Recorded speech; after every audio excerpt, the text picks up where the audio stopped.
वहाँ पे भारी मात्रा में पुलिस फोर्स, एसओजी सब 47 से लैस होकर सारा मकान, उस मकान को भी घेर देते। ये मेरा शरीर जो ठीक था ये सब जख्म में तब्दील हो गया था। मेरे कानों पे, पैरों से लेकर कानों तक मेरा करंट लगाया जाता था। मुझे तो यही नहीं मालूम हुआ कि 18 से 30 साल तक, 12 साल में किस गुनाह की सज़ा करी।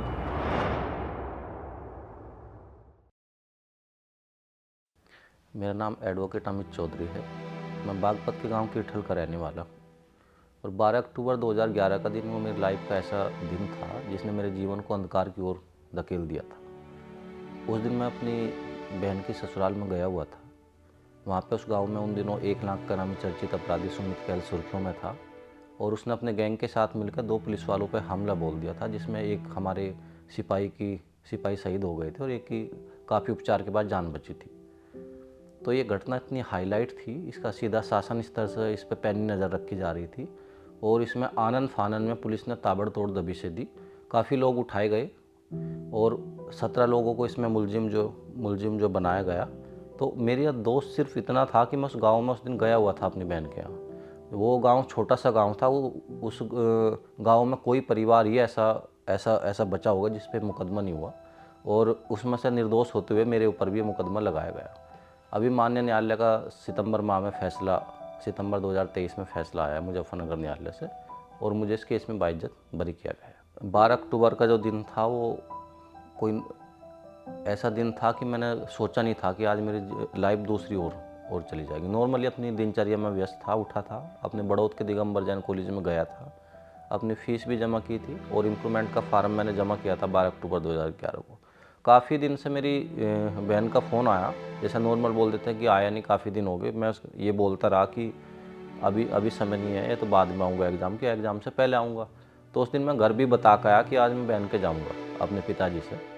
तो उस गांव में 3 बस शामली से जाती है। शामली ज़िले में वो बहन का गांव है, ससुराल है।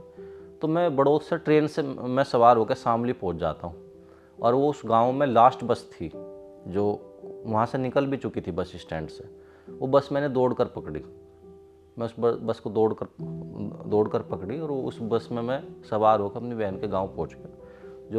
और ज़िंदगी आस और काश में बीती। ये सोचा कि काश वो मेरी बस छूट जाती तो 12 साल मुझे सफ़र न करना पड़ता। तो मैं उस गांव में पहुंच जाता हूं और कुछ ही घंटे मुझे वहां पर गए हुए थे। तो रात को उस गांव में उस गांव से लगभग 8 किलोमीटर की दूरी पे 1 लाख का नामी चर्चित अपराधी था उत्तर प्रदेश का, सुमित कैल उसका नाम था। उसने अपने गैंग के साथ मिलकर 2 सिपाहियों पर हमला कर दिया, उनकी राइफलें लूट ली। बड़ी हाईलाइट ये घटना थी। उसकी अपने गाँव में गैंगवार भी थी, उस पर पहले ही दर्जनों मुकदमे दर्ज थे। तो मैं वहाँ पे गांव में गया हुआ था और फिर जब ये घटना होगी तो मैं तो अपनी सिस्टर के गया हुआ था, मैं वापस अपने गांव में आ गया।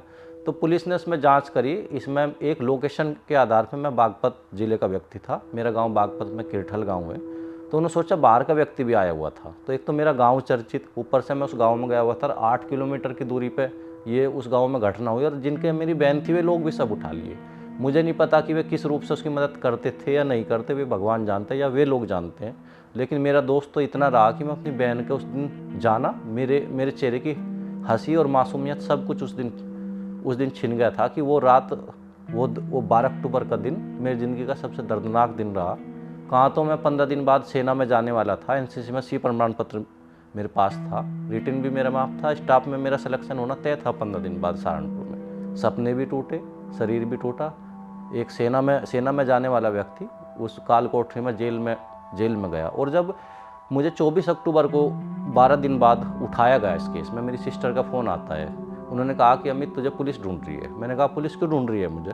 कह रहे कि उस दिन तो इस गांव में आया था जिस दिन घटना में पुलिस का करने का कोई वो नहीं था कि घटना इसने करी या न करी, बस उस लोकेशन के आधार पर। मेरी घटना स्थल की लोकेशन नहीं थी, उस गाँव की लोकेशन। तो जब मैं उस गाँव में था, उस गाँव की तो लोकेशन मिलती मेरी, और कोई मेरे खिलाफ कोई भी एविडेंस नहीं था। आए और मेरे पिता की आँख बने हुए लेंस उन्होंने डलवाया था। तो जब मेरे पिता के पास मेरी बहन का फ़ोन आ कि ऐसे अमित के पास भी पुलिस आने लग रही है, तो कोई भी बाप अपने बेटे को ऐसे ही नहीं पुलिस को दे देगा। उन्होंने जो परिवार के थे उनके घर पे मुझे सुला दिया। पुलिस आई तो मेरे पिता को उठा कर ले गई। सबसे ज़्यादा मेरे पिता की पुलिस ने मानवता की सारी हदें पार करते हुए वही आँख दबाई जिसमें 5 दिन लेंस मेरे पिता ने डलवाया था। मेरे पिता को ये यातनाएं दी। और मैं 18 साल का बच्चा था, मैंने पेट में दर्द 2 ही कंडीशन में महसूस किया। आज मैं 30 वर्ष का हो चुका। पेट में दर्द आदमी का 2 ही कंडीशन में होता है, तो दहशत में होता है या बीमारी में होता है। मुझे ये नहीं पता था कि मैं क्यों भाग रहा हूँ, लेकिन मैं बच्चा था उस टाइम पे, मैं गाँव भी अपना पार नहीं कर पा रहा था। कुछ ही दूरी पे बागपत का सरूरपुर गाँव है मेरे गाँव से। मेरी दादी उस गाँव की थी, मैंने वहाँ रह के एग्ज़ाम दिए थे। मैं वहाँ पे जाता हूँ और कुछ ही घंटे मुझे गए हुए थे। वहाँ पे भारी मात्रा में पुलिस फोर्स, एसओजी सब 47 से लैस होकर सारा मकान, उस मकान को भी घेर देते हैं। और हैरत की बात यह है कि वे मेरे से ये पूछ रहे, उन्हें मेरा हुलिया मालूम नहीं था, मेरा चेहरा मालूम नहीं था कि अमित कौन है। बस किरठल गाँव का लड़का था, उस दिन उस गाँव में गया था। तो उस गांव में जैसे घुसे तो वहाँ एक बुजुर्ग अम्मा थी, मेरी जो दादी की रिश्तेदार लगती थी। उन्होंने हाथ जोड़कर उनसे पुलिस वालों से बोला कि साहब इसे ये बच्चा निर्दोष है। वे मेरे से पूछ रहे कि बेटे अमित कहाँ है, तो मैंने कहा मैं ही अमित हूँ। तो उन्हें ये भी मालूम नहीं था कि अमित कौन है, क्योंकि मैं तो बहुत ही हल्का था। 18 से 21 साल का मैं जेल में हुआ। कहाँ तो वे दीवारों पे छतों पे 47 बुलेट प्रूफ जैकेट पहन के बैठे थे कि पता नहीं वो कितना खतरनाक आदमी होगा, लेकिन मेरा तो शरीर इतना हल्का था। तो मैंने कहा मैं अमित हूँ। तो उन्होंने कहा अबे यार तुम तो बच्चों से भी हमारे छोटे हो। तो मुझे उठाया, 24 अक्टूबर को बागपत के सरूरपुर से उठाया गया और मुझे 4 नवंबर तक बिना किसी रिकॉर्ड के मेरी गिरफ्तारी नहीं दिखाई। मुझे पहले तो थाने ले गए, कुछ घंटे वहाँ रखा, पिटाई करी। उसके बाद मुझे रात में ही सिविल लाइन थाने में बंद कर दिया, मुजफ्फरनगर के हवालात में। उसके बराबर में एसओजी का ऑफिस था। इतनी यातनाएं उन्होंने दी। वो जो 25 अक्टूबर की सुबह थी वो कोई आम सुबह नहीं थी। जो ये मेरा शरीर जो ठीक था, ये सब जख्म में तब्दील हो गया था। और ये उंगली आज भी मेरी जो टूटी हुई है, ये सारी उंगलियां मेरे पीछे उन्होंने मिला दी थी। 24 अक्टूबर से 4 नवंबर तक रोज़ 1 घंटा वो ऐसा होता था कि वो पता नहीं कौन सा चैप्टर होता था कि उसमें नए नए टॉर्चर मुझे दिए जाते थे। मेरे कानों पे, पैरों से लेकर कानों तक मेरा करंट लगाया जाता था। और वो उनकी चेयर एक ऐसी चेयर थी कि मेरा ये निचला हिस्सा नीचे को जाता था, पैर ऊपर को जाता, गर्दन मेरी ऐसे हो जाती थी, पैरों पे मेरे लाठियाँ बजाई जाती थी। और मेरे आधी बाल्टी जो सरफ उस उनके पानी में झाग थी, ये नहीं मालूम था कि सरफ था क्या था। मेरे नाखून में उन्होंने पानी उतारा अंदर। और ये पूछते थे राइफल कहाँ है। राइफल वही लोग तो बताते जिसने घटना की हो। पूरे 12 दिन पिटा, जब हालत ऐसी ख़राब कर दी। कभी उन्होंने करंट लगाया, कभी हिप्स पे इतने फट्टे मारे कि खून और मांस मेरा लोअर सब उन्होंने लबलब कर दिया। मेरे पैर हाथों की तरह खोल दिया। आज भी इन पैरों में इतना दर्द है कि मैं चल नहीं पाता इन पैरों से। आज भी हड्डियाँ मेरे जोड़ यहाँ से हटे हुए है और घुटने से नीचे इतनी लाठी उन्होंने बजाई कि आज भी मेरी हड्डी दबी हुई है।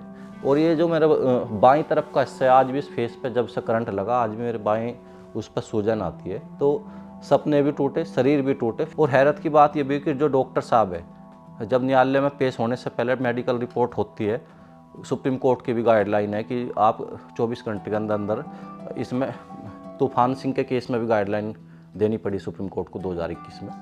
तो वहाँ पे होता है कि कैमरे लगे होने चाहिए थाने में और वो होना चाहिए, कुछ नहीं होता।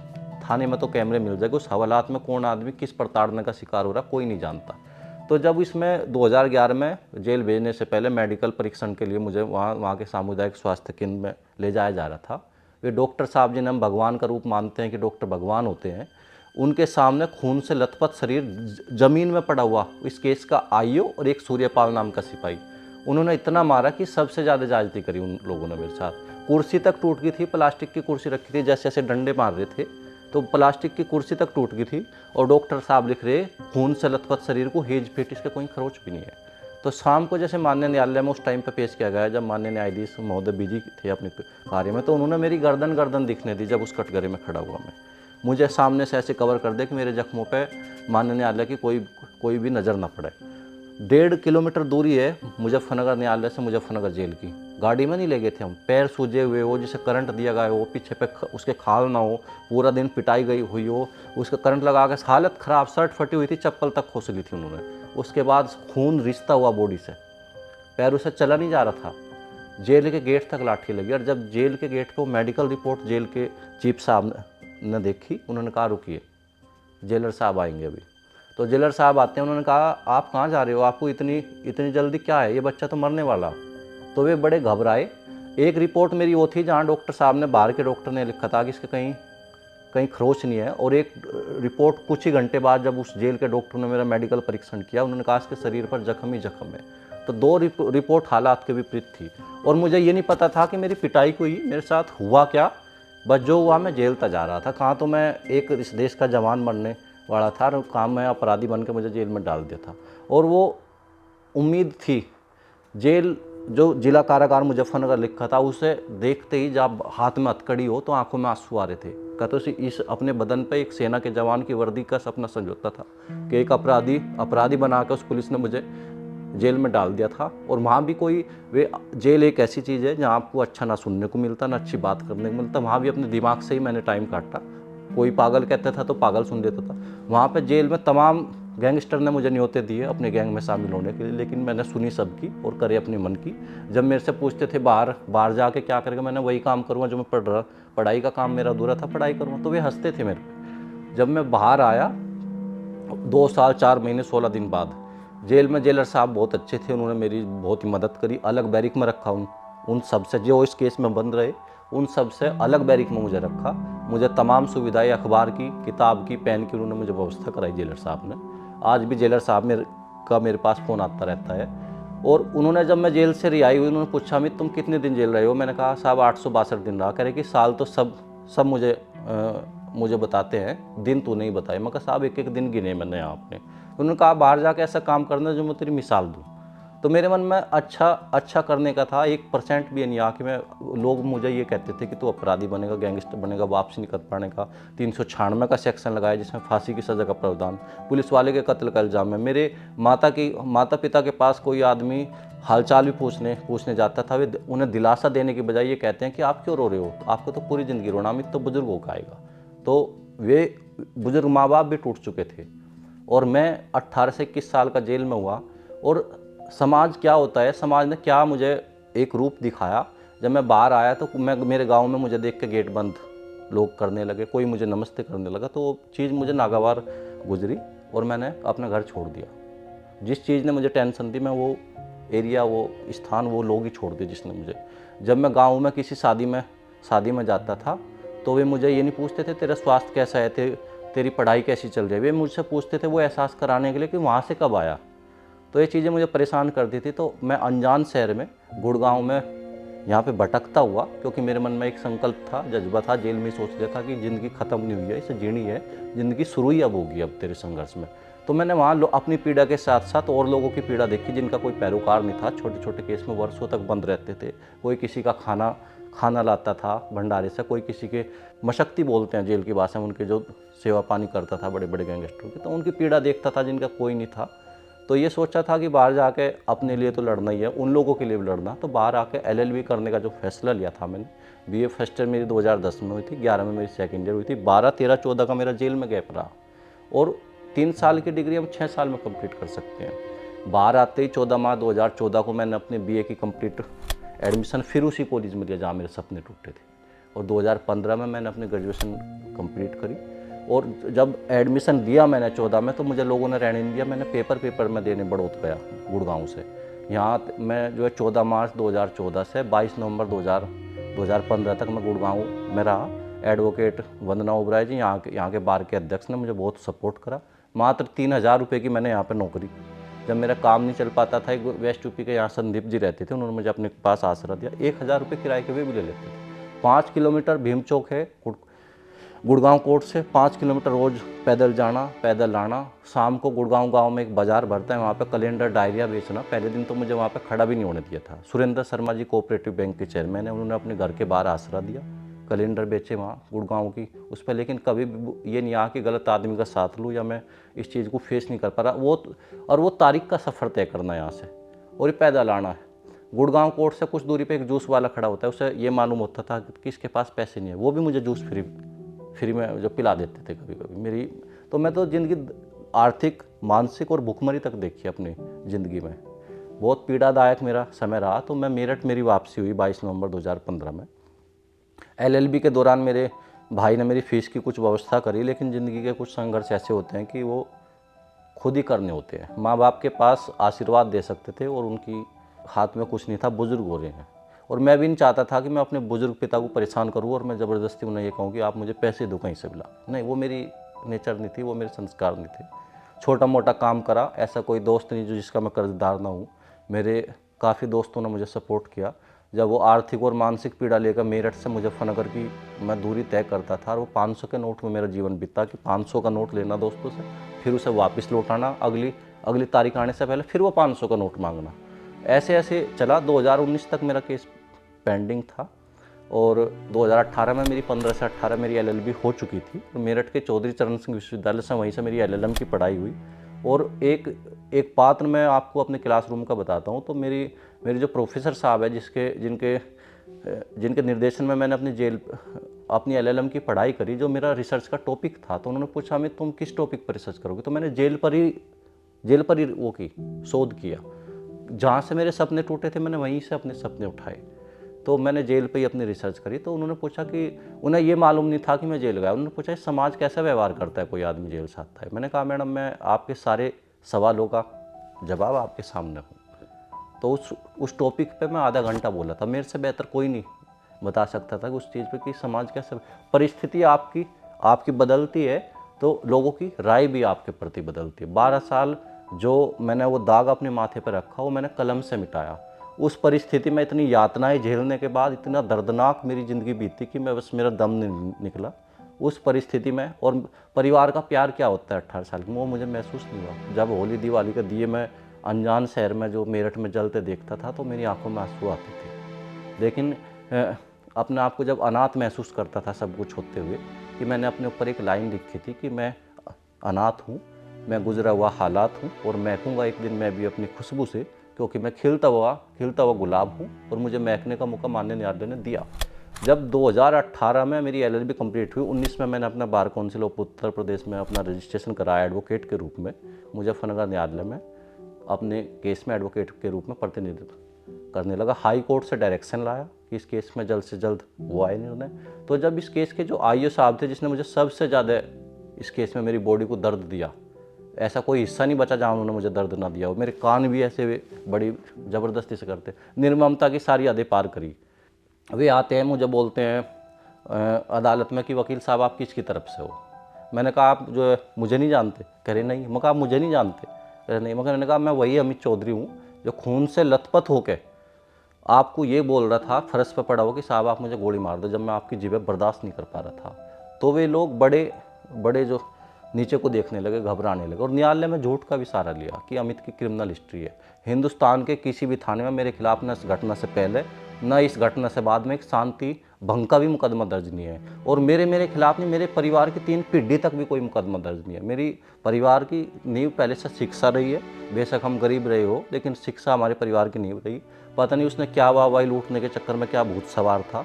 एक इस केस में दिल्ली पुलिस के संजय जी है, क्राइम ब्रांच के सिपाही है। वे घटना वाले दिन ऑन ड्यूटी थे। दिल्ली पुलिस के सीपी ने उसे 50 से ज़्यादा मेडल दे रखे। आतंकवादी उस आदमी ने मारे हुआ 18 साल से चाणक्यपुरी क्राइम ब्रांच में। उस आदमी ने भी मेरे साथ सफ़र किया इस केस में।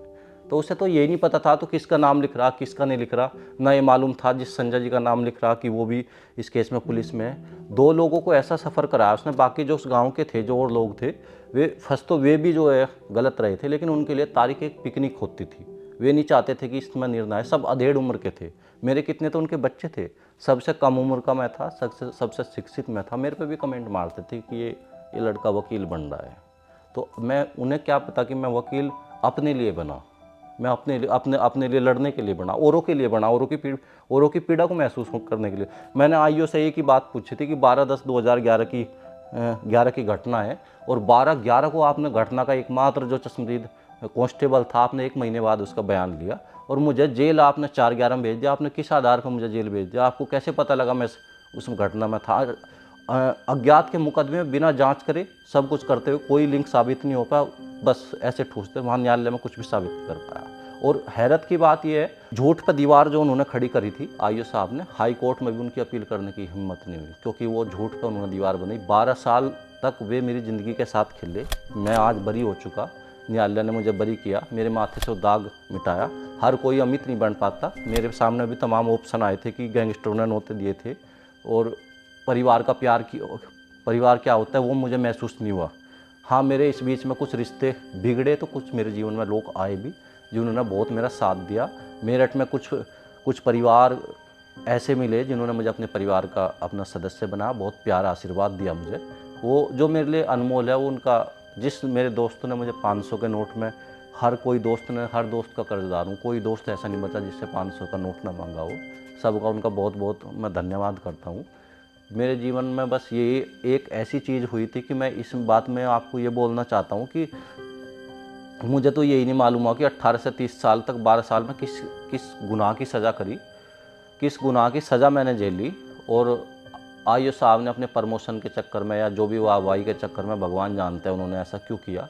लेकिन ऐसा नहीं करना चाहिए कि कोई आदमी की आप लाइफ ही चेंज कर दो। कहाँ तो मैं सेना में जाना चाहता था या उन्होंने मुझे वकील बना दिया। मैं अगर बिखर जाता, कितनी बार मेरी आंख में आंसू आए होंगे, कितनी बार मैं रोया हूँगा और कितने अपने आप को संभाल कर समेट कर मैं वो मुजफ्फरनगर का सफ़र तय करता था। और सिस्टम को वो जो मुकदमा चलता है वो सिर्फ फाइल में नहीं चलता, वो मेरे दिल पे को, मेरे जहन पे को, मेरे शरीर पे को होगा मुकदमा। उस मुकदमे की एक बारीकी मेरी आंखों के सामने से गुजरी। सिस्टम क्या होता है, सिस्टम जो हमें दिखता है कि ये होता है, कई बार तो हमारे जो सरकारी वकील महोदय थे, जो सरकार की तरफ से मुकदमा लड़ रहे थे, उन्होंने भी माननीय न्यायालय को गुमराह किया। गवाह आते थे, गवाहों को भगा देते थे, मुकदमा भी फेस करना, ऊपर से सारी व्यवस्थाएं ऐसी थी। और वे लोग भी जो उनके लिए तारीख चाय पकौड़ी होती थी, जो इस केस में निर्णय नहीं चाहते थे। संजय का प्रमोशन थे तो मेरे सामने मेरी पूरी ज़िंदगी थी। और मैं बता नहीं सकता कि मैं इस बात में एक बात बोलना चाहता हूँ कि घुटन में आँख में आंसू का मोल मत लिखना। जो घुटन मेरे अंदर हुई, मेरी आँख में जो आंसू आए, घुटन में आँख में आंसू का मेल मत लिखना। और नसीब में किसी निर्दोष के जेल मत लिखना। तो मैं बहुत पीड़ा झेल ली। होली दिवाली माँ बाप के पास भी नहीं जा पाता था, बहुत पीड़ादायक समय रहा मेरा। और अब मैं क्रिमिनल जस्टिस में PhD करना चाहता हूँ। आगे का मेरा ये दूसरा जन्म हुआ है। इस दूसरे जन्म में मैं हर वो अच्छा कार्य करना चाहता हूँ जो मुझे बुलंदी तक ले जाए, लेकिन कोई ऐसा कार्य नहीं करूँगा किसी की आत्मा को ठेस पहुँचाए। और अब ये जीवन मुझे अपने लिए नहीं जीना, दूसरों के लिए जीना है। दूसरों की मदद करना मुझे अच्छा लगता है। मैंने एम्स में अपनी मरणोपरांत आंखें भी दान की है। कहीं हॉस्पिटल में, मेरठ के सुभारती हॉस्पिटल, मेरा ब्लड बैंक में मेरा नंबर लिखा रहता है कि कोई निस्सहाय व्यक्ति आएगा, आपको कोई आवश्यकता होगी तो आप मुझे बताना। तमाम यूनिवर्सिटी के अपने साथियों को लेकर मैं आए दिन लोगों की मदद करता हूँ। तो मैं मदद इसलिए भी करता हूँ क्योंकि मैंने मदद का अपने जीवन में अभाव देखा है। मैं लोगों से इसलिए भी जुड़ता हूँ, मैंने प्यार की कमी देखी है जीवन में। मेरठ में यदि मैं आपको 26 की रात का जिक्र करूं, 27 में मेरा जजमेंट आना था, तो 26 की रात मेरे पास डॉक्टर विपिन भैया थे जो मेरे आंसू पूछ रहे थे, जो मेरे दिल को संभाल रहे थे कि उस रात मुझे नींद भी नहीं आई थी। 2 ही घंटे में सो पाया था। सुबह माननीय न्यायालय में मैं हाजिर था।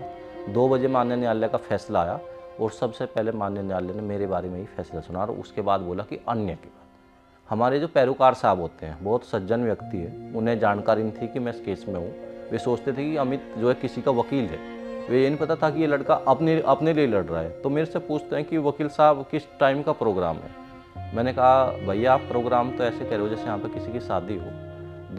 2 बजे माननीय न्यायालय का फैसला आएगा, जो भी होगा देखा जाएगा। तो उस दिन मैं ड्रेस में नहीं गया था, अपने वकालत के पेशे का सम्मान करते, क्योंकि उस दिन मुझे कटघरे में खड़ा होना था। तो जैसे ही मैं उस ओर बढ़ने लगा कटघरे की ओर, उन्होंने कहा आप क्यों जा रहे हो वकील साहब। मैंने कहा आज मैं भी अपना फैसला सुनने आया। तो जो आदमी गवाह पेश कर रहा था और जो आईओ साहब आए थे, कुछ साबित नहीं कर पाए वे। लेकिन ये 12 साल मेरे कौन लुटाएगा, जिस दर्द में आज भी मैं जीता हूँ। आज भी मेरे पैर की घुटने से नीचे की जो हड्डी है आज भी दबी हुई है। किस मानसिक प्रताड़ना में मुझे रात को नींद नहीं आ पाती। कई बार तो ऐसा होता है कि मुझे रात में हॉस्पिटल भी जाना पड़ता है, इंजेक्शन वो पैरों का दर्द मेरी कमर तक आ जाता है, मेरी पीठ तक।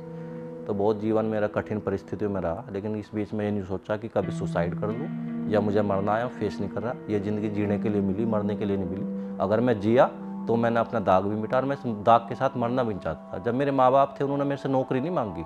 मेरे माँ बाप मुझसे फ़ोन करके सिर्फ यही बोलते थे कि अमित हम चैन से मरना चाहते हैं, तेरा दाग पर मिटेगा। तो वे किस दिन के लिए जिए। मैं उन्हें जो क्या दे, मेरे बुजुर्ग पिता पे जो यातनाएं दी, मतलब आप सोच कर देखो। कहाँ तमाम कानून हमारे देश में ऐसे बने कि 24 घंटे में पेश करना होता है। कहाँ मुझे 12 दिन तक टॉर्चर किया।